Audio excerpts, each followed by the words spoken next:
You know what's super awesome? You're about to crush this integral and understand it clearly on your next exam by learning it here in just a few minutes. Notice that we have a k constant in a couple different places here, and this might be intimidating to you, and I don't blame you because it looks like a really tough problem. But work with me because we're going to make this really simple. The first thing I want to recognize here is by inspection, there isn't a quick solve for this problem, but we can work in parts, right?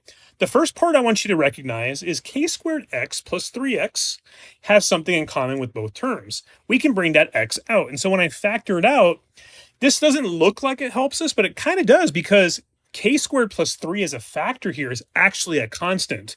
So when you have the sign of a constant times x, you know by inspection that usually a u substitution is the way to go. Now, instead of calling it u, I'm going to call it w. Hang with me for a bit. You're going to see later why I did that. If I let w equal this k squared plus 3 factor all times x and take the derivative of both sides, I'm going to find that dw equals k squared plus 3 all times dx. But check this out. Now we've got this k squared plus 3 factor in front of dx, but in the original expression, we didn't have that exact factor in front.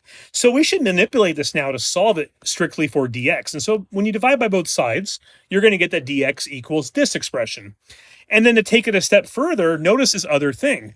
We have to not forget about the fact that the integral had x in front of this 5k on the very left.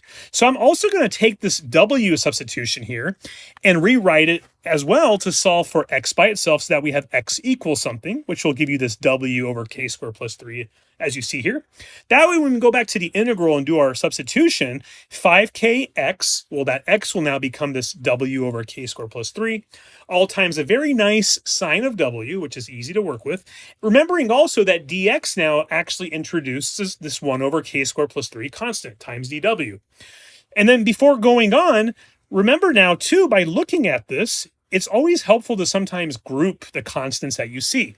5k is a constant, and then this denominator k squared plus 3 is a constant. So that's going to be my next step to group them. And before I forget, if you guys want more ninja level math tricks, then ninja kick that subscribe button and also check out the description for some really cool swag and to join the dojo. Members are going to get early video access and more in time for your next exam. When I bring the constant 5k over k squared plus 3 out from the integral, I'm going to have k squared plus 3 squared on the denominator now because remember, we had k squared plus 3 appearing twice in the separate denominators. And then this integral itself has a very simple expression inside of it, this w sine of w dw.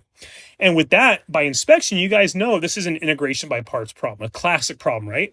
And now you see why, when I did the substitution above, I was using the letter w instead of u, because for integration by parts, uv minus the integral of v du, I didn't want to have to personally change that to a different letter. You can if you want.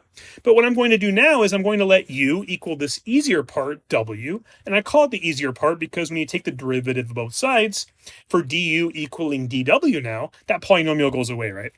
And the remaining part, this dv, will be sine of w dw. And when you integrate that to get v, you'll just get negative cosine of w. All right, so moving on, we saw the constant on the very left we don't want to forget about. And the part in parentheses here for integration by parts becomes uv, which is going to be your negative w cosine w part, minus the integral of v du, where v here is negative cosine of w. So I can take the two negatives, right, make it a positive. So I'll do that as the next step. And then moving on, remember now that what you can do here is, okay, well, the integral of cosine of w is super simple, right? We're going to have a sine of w. And then the last step that you don't want to forget is your answer can't be in terms of this w here, right? Remember that w equals k squared plus 3 all times x. So we essentially need to make sure we remember to plug that in. And so this is your final answer. That way on your exam,